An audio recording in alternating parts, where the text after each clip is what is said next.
ఇది తెలంగాణ బ్లడ్, భయపడే బ్లడ్ కాదు. ఎన్ని అడ్డంకులు ఎదురైనా, ఎన్ని ఇబ్బందులు వచ్చినా, ఎన్ని విమర్శలు వచ్చినా ముందుకే పోతాం తప్పితే వెనక్కి పోయేది లేదు.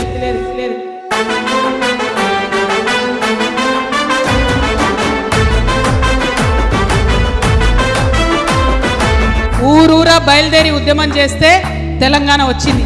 ఇవాళ గట్లనే ఊరూరా బీసీలు చైతన్యవంతమై ఉద్యమం చేస్తేనే ఖచ్చితంగా బీసీ బిల్లు వస్తుంది. విస్తరించి ఉప్పెనలా దూకాలి, డప్పుల వలె శబ్దము వై దరువులేసి కదలాలి. ఒక నిజమైనటువంటి నిబద్ధతతో కూడినటువంటి 72 గంటల నిరాహార దీక్షను నేను చేయబోతా ఉన్నాను హైదరాబాద్లో.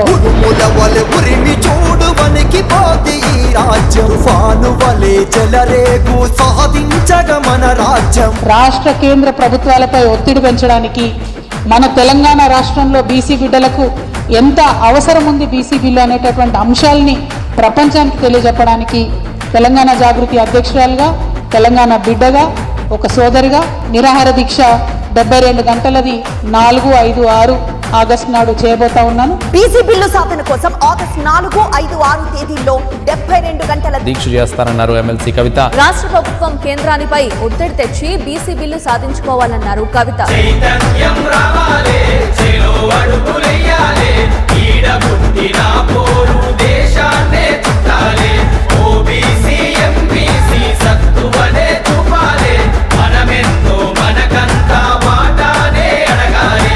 బీసీ మూమెంట్ బోనం ఎత్తుకున్నట్టే, బతుకమ్మ ఎత్తినట్టే, ఒక్కసారి ఎత్తితే దించుడు అనేది ఉండనే ఉండదు.